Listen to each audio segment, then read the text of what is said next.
हक्कासाठी महाराष्ट्र राज्य विनाअनुदानित शाळा कृती समितीनं पुन्हा राज्यभरात आंदोलन पुकारले। राज्यातील पालकमंत्र्यांच्या निवासस्थानावर मोर्चा काढून पायी दिंडी आंदोलन करण्यात येते।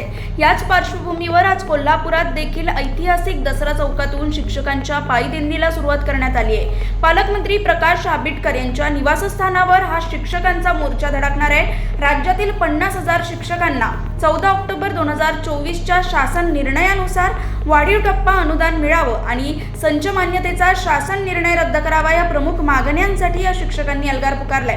कोल्हापुरात शिक्षक आमदार जयंत आसगावकर यांच्या नेतृत्वाखाली शिक्षकांच्या पायदिंडी आंदोलनाला सुरुवात करण्यात आली आहे। यावेळी जोरदार घोषणाबाजी करत शिक्षकांनी परिसर दणाणून सोडलाय।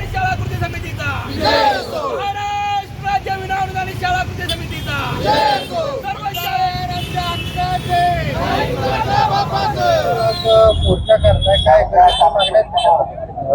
14 ऑक्टोबर 2024ला महाराष्ट्र शासनाने टप्पावाढीचा निर्णय घेतला आणि टप्पावाढ निर्णय घेतल्यानंतर त्याची तरतूद कोणत्याही प्रकारची केली नाही।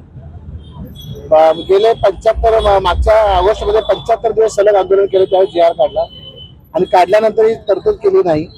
पावसाळी अधिवेशनात हिवाळी अधिवेशनात होईल असं वाटत होतं, तेही तरतूद केली नाही।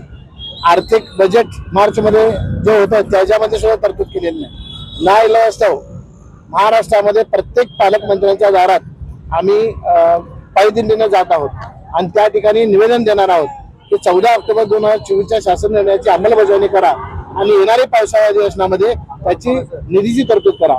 यासाठी हे कोल्हापूरचे गारगोटी पायी आंदोलन आहे। आदेशाची अंमलबजावणी व्हावी आणि त्या आदेशाची अंमलबजावणी होत असताना त्या ठिकाणी निधीची तरतूद झाली पाहिजे।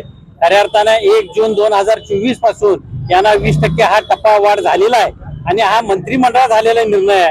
परंतु दुर्दैवानं त्या ठिकाणी जर बघितलं तर हिवाळी अधिवेशनामध्ये तरतूद झाली नाही, अर्थसंकल्पीय अधिवेशनात तरतूद झाली नाही, परंतु आता येणाऱ्या पावसाळी अधिवेशनात कोणत्याही परिस्थितीत ही तरतूद झाली पाहिजे आणि या आमच्या कर्मचाऱ्यांना त्या ठिकाणी या नवीन टप्पावाढीचा पगार जमा झाला पाहिजे।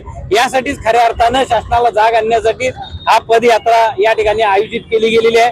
हे आंदोलन जे आहे म्हणजे हे चालूच आहे आंदोलन, त्याच्यामधला हा दुसरा टप्पा आहे आणि ह्याच्या पुढचाही टप्पा हा मोठा असणार आहे हे या ठिकाणी जगदाळे सरनी सांगितलेलंच आहे। त्या ठिकाणी काल सुद्धा शिक्षण मंत्र्यांच्या समवेत बैठक झाली, त्या बैठकीमध्ये सुद्धा त्यांनी त्या ठिकाणी फक्त उत्तर असं दिलं की आम्ही वित्त विभागाला फाईल जमा करतोय, फाईल जमा करून त्या ठिकाणी वित्त खातं मंजूर करत नाही। त्या ठिकाणी मंत्र्यांनी त्या शिक्षण खात्यातील अधिकाऱ्यांनी खऱ्या अर्थानं पाठपुरावा करून तो निधीची तरतूद करून घ्यायला लागते ती त्यांनी करावी। यासाठीच खऱ्या अर्थानं हे आंदोलन होतं।